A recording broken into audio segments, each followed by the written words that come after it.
So you might be wondering, what is kinematics? Well, I mean, it does mean motion along a straight line. So let's say we've got an object here. We've got this box, and it's moving along a straight line. As this says, motion along a straight line. So first of all, we need to discuss something. So I'm going to go slightly in depth because these are topics that we're learning in 11th and 12th. So I expect you guys to know the basics. For example, I expect you guys to know acceleration is equal to v2 minus v1 by total time. And then next, v is equal to s by t. S by t. When s being distance, s being displacement, and time being time. Time being time, obviously. And so we're going to continue on this, and we're going to discuss the equations of motion in today's video. The equations.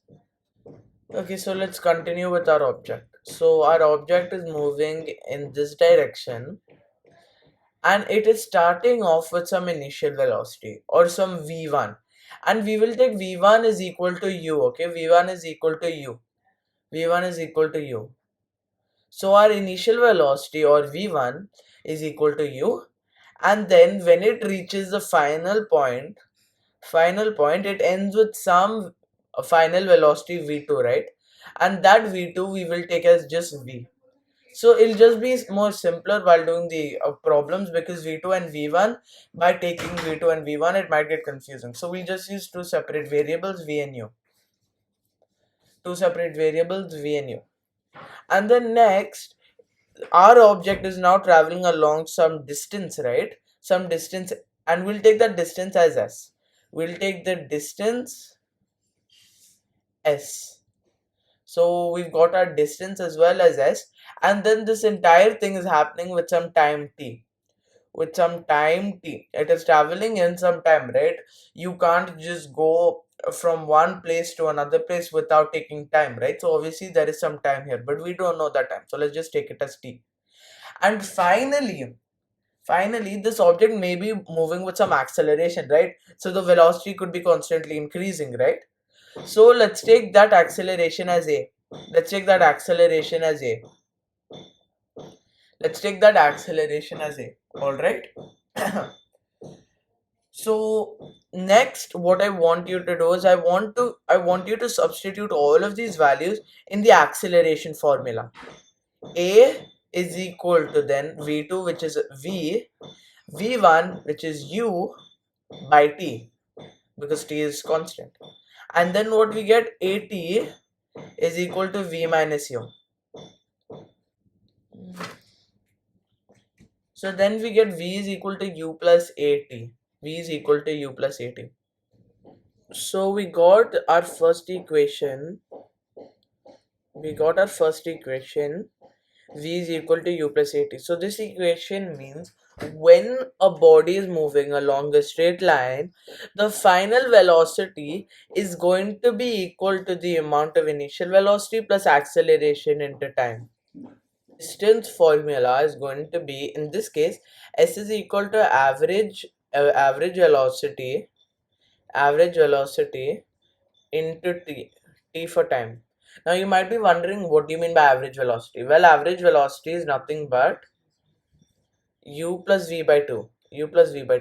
And since we've got two velocities in this equation, we obviously have to take it like that. We have to take our average velocity only when we're taking total distance and total time, right?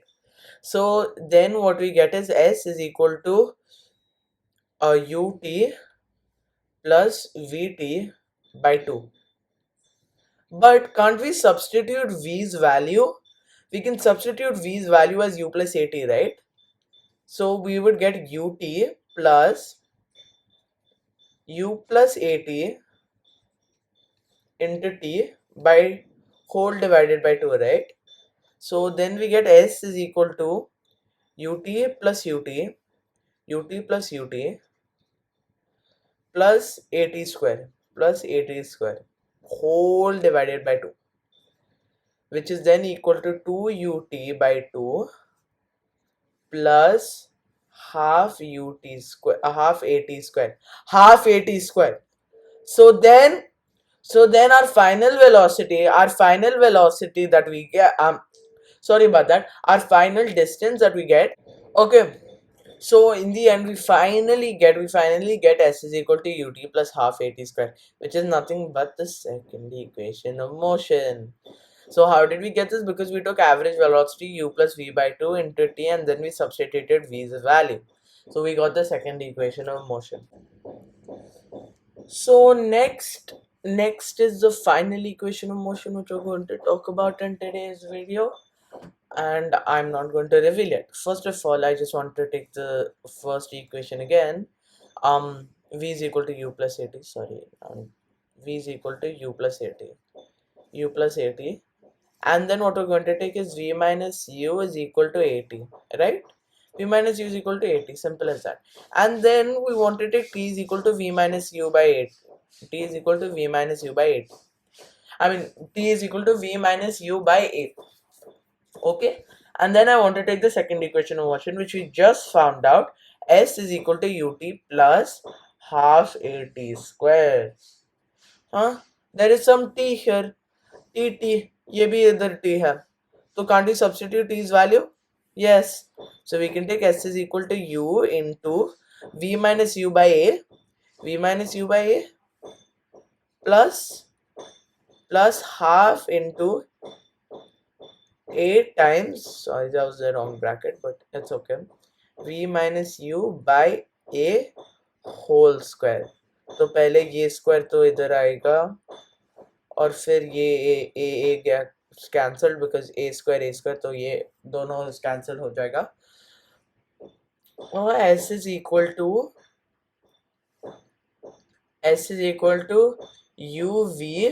uv minus u square by a plus by 2a and then v minus u whole square. So v square minus u square, v square plus u square, v square plus u square minus 2vs minus 2vs. So then we get s is equal to, we'll take the whole denominator as 2a because then LCM, so we'll get 2vu 2uv minus 2u square plus v square plus u square minus 2vs 2vu and 2vu plus 2vu will get cancelled. So and then 2 here will get cancelled with this. So then we get v square minus u square by 2a is equal to s. Let me just go to the next page. So v square minus u square by 2a is equal to s. So then v square minus u square is equal to 2as. Simple as that. Very simple. So what did we do in this case? We just took t is equal to v minus u by a, and we substituted that in the second equation of motion. S is equal to ut plus half at square, and after simplification we got this. So the three final equations of motion, let me just set the background. The three final equations are, first v is equal to u plus at, v is equal to u plus at. The second one is s is equal to ut plus half at square, and then the third and final one is v square minus u square is equal to 2as. So these are all the equations for a body moving on a straight line.